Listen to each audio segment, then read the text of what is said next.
오늘 말씀은 고린도전서 10장 23절에서 11장 1절까지입니다.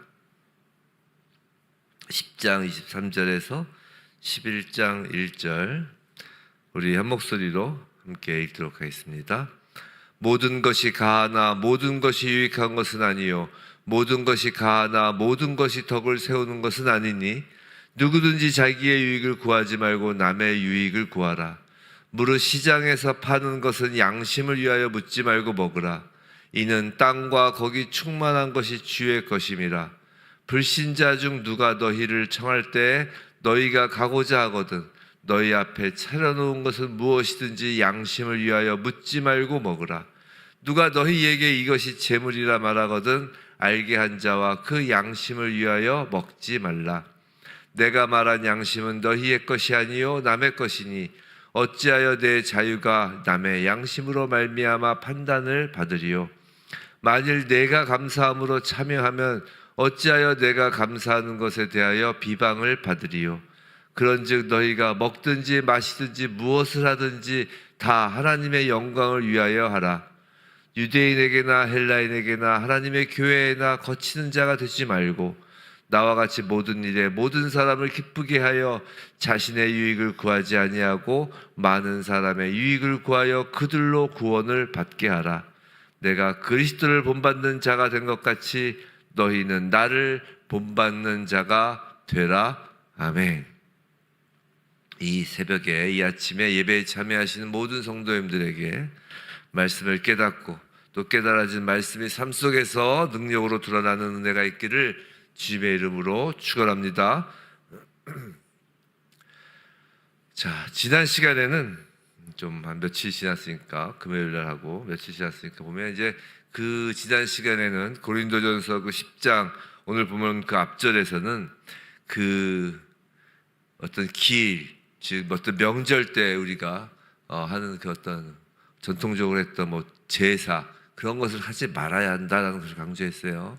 그 제사와 제사 음식을 구별해서 이제 고린도전서 10장에서 사도 바울이 이야기하고 있다라는 것까지 말씀을 드렸습니다.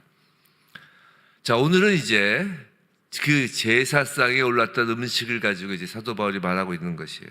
지난 시간에는 제사 그 자체를 드리지 말자라는 것이고 오늘은 그 제사상에 올랐던 그 음식을 가지고 말하는 것이에요. 자, 예를 들어서 이런 거예요. 이웃집에서 혹은 근처 사무실에서 고사를 지내는 집이 있죠. 요새도 고사 지내는 집이 있어요. 돼지 머리 올려놓고 고사 지내는 집이 있는데 그 이웃집이나 근처 사무실에서 그 고사 지내고 그 고사떡을 돌렸을 때 요새는 고사떡 돌리는 거 거의 좀 보기 힘들죠. 근데 몇 년 전만 해도 고사떡 이렇게 돌렸던 것 같아요. 그걸 돌렸을 때 그것을 친절하게 받아 먹어도 되는지의 문제예요. 꼭 뭐 우리 집의 제사 뭐 그 문제뿐만이 아니라 집안의 제사 문제뿐만이 아니라 자 결론은 이것입니다. 먹어도 되고 먹지 않아도 된다는 것이죠. 근데 오늘 본문은 단순히 그런 제사 음식을 먹느냐 마느냐의 어떤 그런 1차원적인 문제에 그치는 것이 아니라 과연 그리스도인의 자유란 무엇인지에 대한 근원적인 질문을 던지고 있어요. 왜냐하면 그리스도인의 자유는 세상에서 말하는 자유와는 사뭇 다르기 때문입니다. 자, 23절부터 볼게요. 모든 것이 가하나 모든 것이 유익한 것은 아니요 모든 것이 가하나 모든 것이 덕을 세우는 것이 아니니. 자, 이것은 이 고린도 도시의 자유주의자들이 사용하던 표어인 모든 것이 가하다라는 것에서 이제 사도 바울이 시작하는 거예요. 뭐 지금도 마찬가지죠. 지금도 자유주의자들의 표어라고 하면 모든 것이 가하다는 것이 아닐까 싶습니다. 다 가하다는 것이에요. 모든 것이 가능하다는 것입니다. 근데 모든 것이 가능하다라는 것은 그리스도인의 자유가 아니라 바로 자유주의, 즉 세상 철학에서의 자유라는 거예요. 인본주의적인 자유라는 것이에요. 그리스도인의 자유는 모든 사람의 유익을 구하고 덕을 세우는 결과까지 연결되어야 한다는 것입니다. 그래서 그러잖아요. 모든 것이 가하나 모든 것이 유익한 건 아니야. 모든 것이 가하나 모든 것이 덕을 세우는 것이 아니야. 뭐예요? 유익과 덕으로 연결되어야 한다는 것이에요. 오늘 23절에서 유익을 구하는 것과 덕을 세우는 것은 이제 같은 의미로 보셔도 무방할 것입니다. 자, 그렇게 해서 24절 누구든지 자기의 유익을 구하지 말고 남의 유익을 구하라. 자, 누구든지 그리스도인이라면 자기의 유익을 구하지 말고 남의 유익을 구하라 라고 하는 것이 지금 사도 바울은 누구든지를 그리스도인을 이야기하는 것입니다. 그리스도인이라면 누구든지. 우리 한번 자유를 한번 생각해 봐요. 자유를 한문으로 쓰면 어떻게 쓰나요? 한문으로. 젊은 세대들은 요새 한문 세대가 아니라서 그래도 이 자유 정도는 쓸 수 있겠죠. 자유. 이게 자기 자자, 스스로 자자와 유가 뭐예요? 이렇게 밭전자 위에 살짝 꼬투하게 나온 거. 이게 뭐예요? 말미암을 유자입니다. 말미암을 유자. 즉 자기자와 말미암을 유. 자기로부터 말미암는다. 자기로부터 비롯된 것. 이 뜻이에요. 자유라는 게. 즉 자기 스스로가 주인이라는 것을 뜻하는 거라고요. 나로부터 말미암으니까. 자, 자기 스스로가 주인된 것이 자유라면 그리스도인은 누가 주인이에요? 그리스도인이라면 기본적으로 내 자신이 나의 주인이 아니라는 고백을 한 사람들이잖아요. 예수 그리스도가 주인이라고 믿고 고백한 사람들이 그리스도인이잖아요. 자, 예수님의 공생애를 보면 모든 삶이 다른 사람의 유익을 위한 것이었잖아요. 그 예수님의 그 마지막 십자가는 그 남의 유익을 위한, 인류의 구속을 위한 전적으로 이타적인 삶의 아주 클라이막스잖아요. 그 예수 그리스도가 주인이시라는 거 아니에요, 그리스도인은. 그럼 그리스도인의 자유는 자기로부터 비롯된 자유가 아니라 어떻게 불러야 되나요? 예수유 이렇게 불러야 되나요? 그렇죠. 예수로부터 비롯된 자유라는 것이에요. 자, 그럼 그리스도인의 자유가 무엇일까? 이거 구체적으로 보는데 바울은 이것을 음식물을 예를 들면서 이제 제사상에 올라간 그 음식물을 예를 들면서 이것을 또 양심의 문제와 연결하여 설명합니다. 자, 사도 바울의 논증을 단계별로 한번 볼게요. 25절이에요. 25절. 무릇 시장에서 파는 것은 양심을 위하여 묻지 말고 먹으라. 이는 땅과 거기 충만한 것이 주의 것임이라 라고 해요. 자, 시장에서 음식을 우리가 사 먹는 경우를 지금 한번 이제 머릿속에 한번 그려보세요. 지금 이제 그 당시에 고린도 시장에 이제 사도 바울이 이제 나가서 음식을 사 먹는 것입니다. 자, 고린도에서는 그 전에 한번 말씀드린 것처럼 그 우상 숭배였던 음식을 시장에 내다 파는 것이 일상이었어요. 그러니까 시장에는 이렇게 고기들이 이렇게 있어도 우상 숭배에 바쳐졌던 음식이 있고, 그리고 우상 숭배에 바쳐지지 않고 바로 이제 그냥 올라온 그 시장 음식도 있는 거예요. 시장 음식이 막 섞여 있는 거예요. 제사상에 올라갔던 음식이랑 제사상에 올라가지 않았던 음식이랑 막 섞여 있는 거예요. 이런 경우에는 어떻게 하라고요? 그냥 묻지 말고 그냥 사 먹으라는 것이에요. 예를 들어서 이게 제사상에 올라갔던 음식이에요. 이게 제사상에 그런 걸 묻지 말고 그냥 사 먹으라는 것입니다. 이 경우는 무슨 말이냐면 시장에서 음식을 사 먹는 그리스도인 자신의 양심만 신경 쓰면 되는 것이에요. 굳이 내가 그걸 알아서 굳이 알아서 내 양심에 꺼리던 일을 하지 말라는 것이죠. 이제 정경에서 말하는 양심은 단순히 주관적 양심이 아니라 옳고 그름의 기준으로서의 양심이에요. 그런데 그리스도인에게 옳고 그름의 양심이란 하나님 말씀이 기준이잖아요. 즉 하나님에 관한 올바른 지식이 양심의 기초가 된다고. 이거 전에 한번 고린도전서에서 말씀을 드린 적이 있어요. 이런 거예요. 26절을 왜 사도 바울이 쓰냐면 이는 땅과 거기 충만한 것이 주의 것입니다 라고 하잖아요. 이것이 그리스도인의 양심의 기초가 되는 것이에요. 기초가 되는 하나님을 아는 지식이 되는 것이죠. 자, 땅과 거기 충만한 것, 즉 만물이 주의 것이라는 지식에서 시작된다는 것이에요. 이건 성경의 첫 구절, 태초에 하나님께서 천지를 창조하시느니라 라는 말씀에 근거한 지식이고, 하나님이 창조하신 만물이 하나님의 것이라는 지식과 믿음에 근거한 것이에요. 그래서 우상에 바쳐졌던 것이든 그렇지 않은 것이든 모든 피조물의 주인은 하나님 것이라는 것이죠. 자, 여기서는 시편 24편의 1절, 24편 1절, 땅과 거기에 충만한 것과 세계와 그 가운데 사는 자들은 다 여호와의 것이로다라는 그 시편 24편 1절 그 말씀이 인용된 것인데, 이 말씀은 자, 유대인들이 식사할 때 감사기도로 사용하는 구절이에요. 시편 24편 1절이 다 여호와의 것이다라는 것이 식사 때 감사기도 구절이라니까. 유대인들이 우리가 식사 기도할 때도 비슷하게 기도하죠.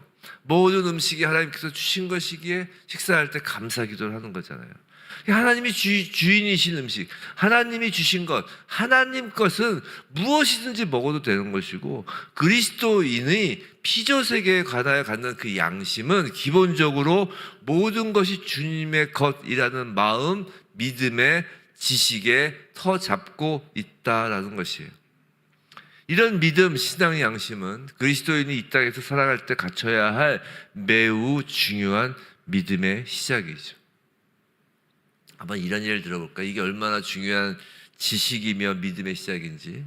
자, 베드로가 그 물 위를 걷는 유명한 장면이 있잖아요. 그죠? 베드로가 예수님이 물 위를 걸어오시는 걸 보고 따라서 이제 물 위를 걷죠. 그 장면 한번 보세요. 이게 얼마나 중요한 장면인지.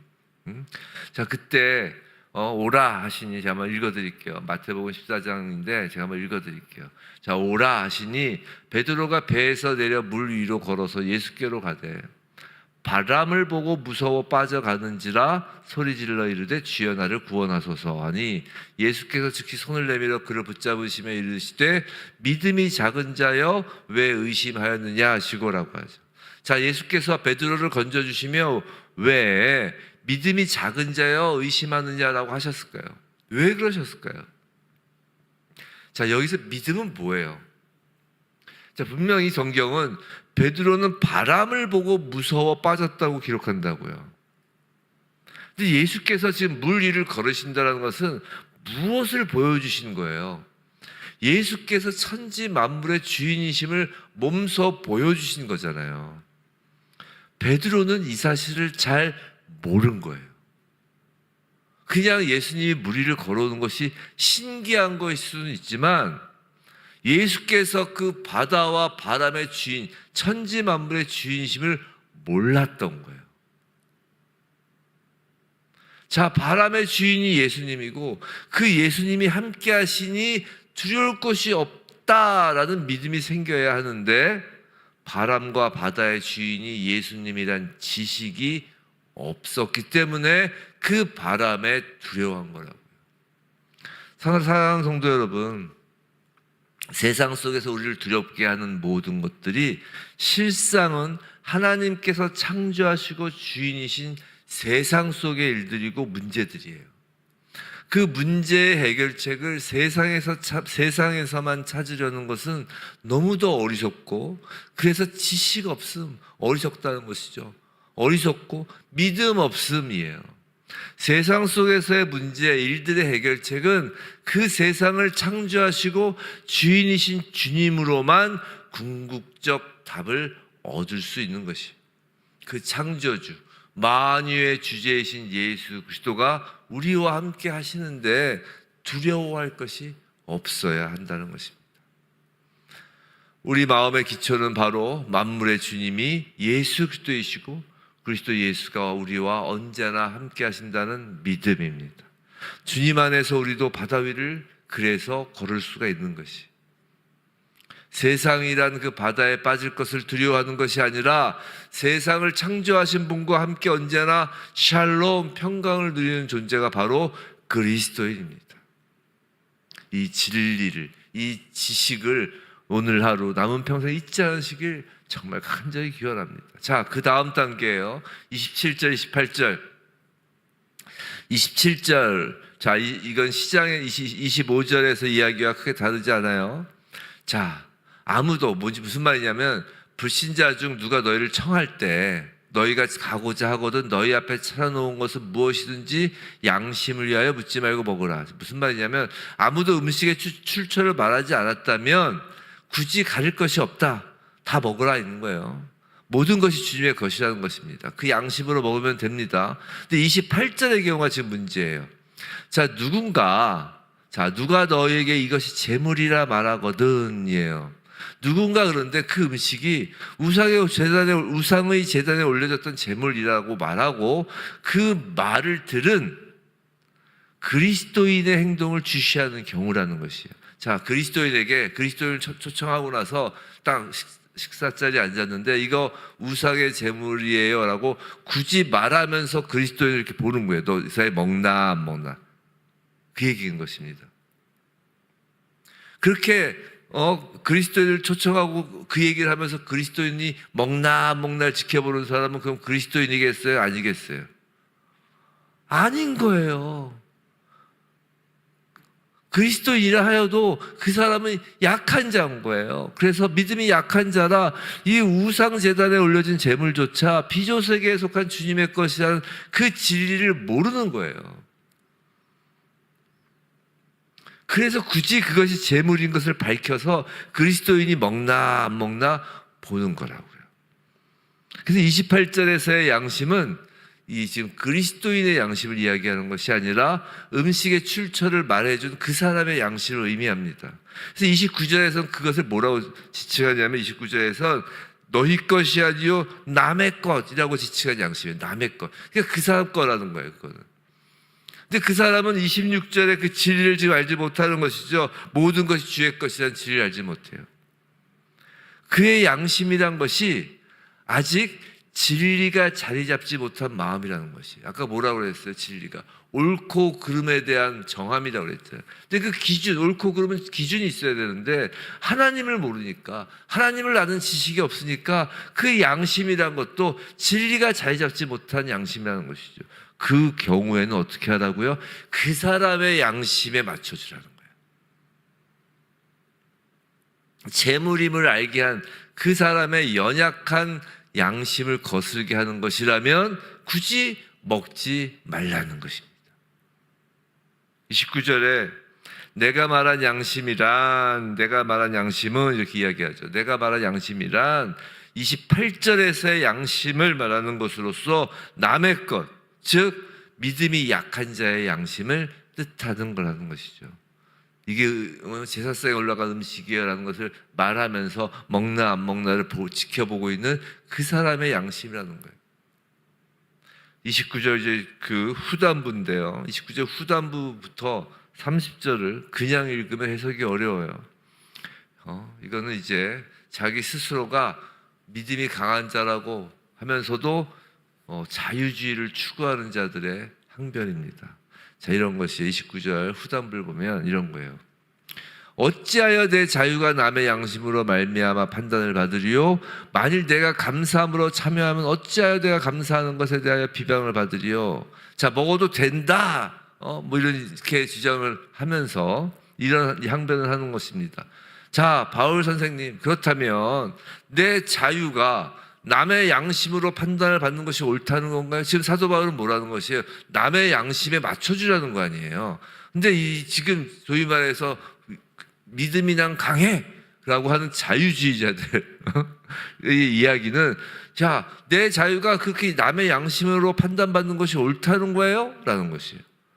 내가 감사함으로 음식을 먹는 것인데 그럼 내가 감사하는 것도 비방을 받아야 한다는 말인가요? 이렇게 항변을 할 수 있다는 것을 지금 사도 바울이 나도 그런 항변 너희들이 하고 있는 거 알고 있어 라고 지금 말하는 거라고요. 그리고 바울은 이런 항변에 대하여 그리스도의 참된 자유가 무엇인지를 결론적으로 웅변합니다. 5가지 그리스도의 자유에 관한 기본 원리를 이야기해요.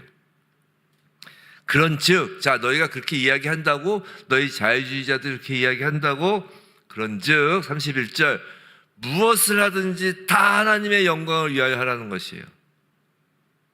너희가 먹든지 마시든지, 자, 너희가 지금 내가 먹는데 뭔 상관이야? 내가 먹는데 왜 그 사람의 양심이 나의 먹고 안 먹고 나의 자유를 건드려? 라고 그렇게 이야기를 하는 너희들은 무엇을 하든지 너희의 자유는 다 하나님의 영광을 위하여 하라는 것이에요. 자유라는 것은 나의 자유를 확보하기 위한 것이 아니라 그리스도인의 자유는, 지금 그리스도인의 자유에 대한 기본 원리 첫 번째, 그리스도인의 자유는 자신의 자유를 확보하는 기 위한 자유가 아니라 하나님의 영광을 위한 자유라는 것이에요. 두 번째 33절 봅니다. 33절 나와 같이 모든 일에 모든 사람을 기쁘게 하여. 그리스도의 자유는 모든 일에 있어서 모든 사람을 기쁘게 하는 자유여야 한다는 것이. 나의 권리를 주장하지 말고. 세 번째 계속해서 33절 그리스도인의 자유는 많은 사람의 유익을 구하라는 것입니다. 나의 유익, 나의 성취가 아니라 다른 많은 사람의 유익을 구하라는 것이. 네 번째 계속 33절 뭐라고 되어 있죠? 많은 사람의 구원을 얻도록 구하라. 나의 개인적인 구원에만 몰두하지 말고 내가 구원받은 자야, 난 자유인이야 라는 나 개인에만 머무르지 말고 많은 사람의 구원을 얻도록 구하는 것이 그리스도의 자유의 기본 원리라는 것이. 다섯 번째, 이게 11장 1절입니다. 그리스도를 본받는 자가 되라. 나의 평판을 높이지 말고 그리스도를 본받는 자가 되라. 그리스도를 본받기 위한 자유여야 한다고요. 사랑하는 성도 여러분, 그리스도와 같이 됨으로써 우리 자신으로부터 자유케 되어 하나님께 영광을 돌리는 것, 이것이 그리스도인의 자유라는 것이. 오늘 자유에 대하여 좀 생각을 해봤습니다. 세상의 자유와 세상의 그 자유주의자들의 자유로 인한 그 방종은 절대 성경에서 이야기하는 자유가 아닙니다. 자유는 예수 그리스도와 같이 되는 것, 예수 그리스도의 영광을 위하는 것, 그 예수 그리스도를 타인에게 전하기 위한 것, 많은 사람이 유익이 되게 하는 것, 그것이 그리스도인의 자유입니다. 부디 히즈웨이브 처치 성도님들 모두, 저와 여러분 모두 오늘도 예수를 그리스도로 닮아감으로, 예수 그리스도를 좀 더 닮아감으로 참된 그리스도인의 자유, 남의 유익을 구하고 덕을 세우는 그 진리 안에서의 자유를 누리길 주님의 이름으로 축원합니다.